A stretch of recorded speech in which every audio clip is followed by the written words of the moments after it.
భగవంతుణ్ణి ఎక్కువగా పూజించే వాళ్ళకే కష్టాలు ఇస్తాడని చెప్పే ఒక రకమైన భయం ఉంది. అది నిజమంటారా? దీంట్లో ఏమాత్రం నిజం లేదండి. అది నా విశ్వాసం. ఎందుకంటే భగవానుడు ఎప్పుడూ తనను కొలిచినటువంటి వారిని, తనను భక్తితో ఎవరైతే ఆరాధిస్తారో వాళ్లకు ఎప్పుడూ పరమాత్మ అనుగ్రహాన్నే ఇస్తాడు. మనకు అనేక పురాణాలే దీనికి తార్కాణం. చిన్ననాటి నుండి ప్రహ్లాదుడు ఆ హరిభక్తిలో మునిగి అమ్మ గర్భంలో ఉండే హరితత్వాన్నంతా తెలుసుకున్నవాడై నిరంతరము నారాయణుడి యొక్క నామము అది నామము కాదని నారాయణ మంత్రము అని భావించి హరినామ సంకీర్తన చేశాడు. తండ్రి హిరణ్యకశపుడు ఎప్పుడైతే హరిని శత్రువుగా భావించాడో తండ్రికే హరితత్వాన్ని బోధించాడు. తద్వారా తండ్రి ద్వారా అనేక కష్టములను పొందినప్పటికీ అంత్యములో పరమాత్మ దర్శనాన్ని పొందినటువంటి వాడు మహాభక్తుడైనటువంటి ప్రహ్లాదుడు. ధర్మో రక్షతి రక్షితః.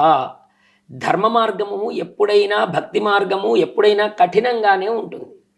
కానీ అంతిమ విజయము ఆ ధర్మానిదే, ఆ భక్తుడిదే